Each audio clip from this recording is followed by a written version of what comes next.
All right, tonight we're bringing you full political reaction to the board crisis at the SABC. It went from bad to worse today when a fourth board member resigned with only 4 members left. That means the board is likely incorrect or legally not able to make decisions. Well, President Cyril Ramaphosa has accepted all the resignations of the board members, including Krish Naidu, Kanyisile Kwayama, John Mattison and now Tsedu. All 3 asked for their 3-month notice periods to be waived.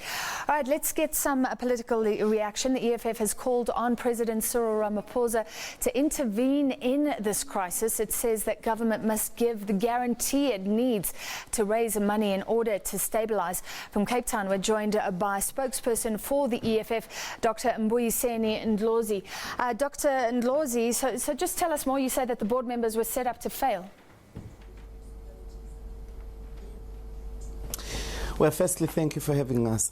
Indeed, we are of the opinion that at the core of the crisis of the SABC, and if you're talking about the retrenchments and the rest of the other issues that confronted, like the exodus that we are seeing of board members, at the center of it is really the fact that the SABC doesn't have money. And as a result, they can't perform a lot of their functions. And we've been making appeals to government that the SABC is not asking for a bailout. They are asking for a guarantee so that they can go and raise money, without which they are unable to do anything. And therefore, this board, without that guarantee, they've been set up to fail. And we've indicated this from the beginning. So there's nothing you can do, even if you were to constitute a new board, which may very well indeed be the plan, because the other problem about this board, which worries the ruling party, is the fact that it's a very independent board which does not concede to political manipulations that we saw under Hlaudi. But there's nobody, even if you were to construct a new one, no one will be able to do anything at the SABC unless you give them the guarantee to raise funds, because that's really what they need. And therefore, calling on Ramaphosa, can I just stop you there and ask you, Mbuyiseni, are not resignations until... Can I ask you, just how much does the EFF know about what's been going on? Because could this not be about retrenchments? Apparently the minister wants to give the funds if there are no retrenchments. So here's my question. Does the EFF want the money to be given even if there will be mass job losses? That's not true. It's not true. There's no evidence that the minister has given such a condition. She doesn't have, because that letter can't come from her. It has to come from Treasury. And there's no evidence that she has such a letter. So I don't believe her. And I think that it's just a plot to precisely have the situation of the crisis that we face. We've written several letters. We've written to Ramaphosa.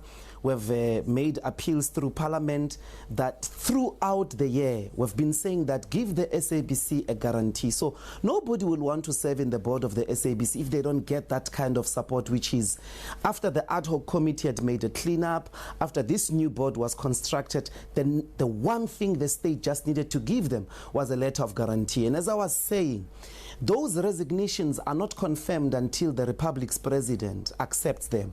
So what must Ramaphosa do is to actually meet this board, listen to them, and he will hear the same thing that I'm saying, that their fundamental complaint is that they're not receiving the support in relation to the guarantee so that they can stabilize the SABC.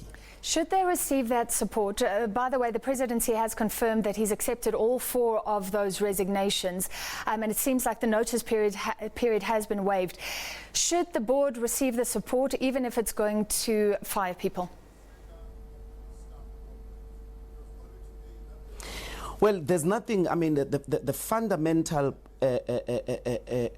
problem here, or the fundamental point of departure, is if you get a letter of guarantee, it changes the whole game plan. It's something that you can't predict, because that is going to depend on the funds that they're going to raise.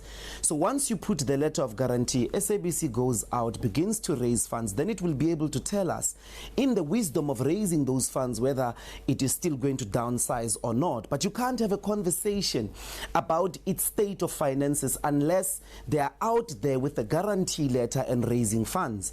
And the thing here that I really worry is that it may very well be that that's precisely precisely what the ANC and Ramaphosa wanted, is for this board to step down and then give the new interim board the guarantees, interim board that they will be able to manipulate in the upcoming general elections. And to that extent, then we are back to the same era in 2014 when Hlaudi was there and was dancing to the tune of the sitting president at the time. Very quickly, the ANC says it rejects these claims of political interference. So just clarify, you're saying that the party wants the collapse of the board? That is what we believe. I mean, how do you as a new minister, before you listen to the board, before you take into consideration their challenges, you go in and begin to give them conditions of what they should do? Without even giving them a chance about the work that they've been doing, you go in and you say, please stop 1, 2, 3, 4, or stop 1, 2, 3, 4, or you're not going to get a guarantee. You don't even have the letter. This was always the plot in our view. In our view, the ANC is looking for an interim board throughout the elections because that is how you manipulate editorial decisions. That is how you manipulate the movement of cameras, who gets covered, at what rate, and who is not going to get covered. That's the position they want to be in, and that's what they are going to get. I won't be shocked after this, the interim board is constituted and a letter of guarantee comes out, which means why has it not been there throughout the year when this board has worked so much to stabilize the SABC? It's a really sad state of affairs. All right, thank you, EFF spokesperson Dr. Mbuyiseni Ndlozi.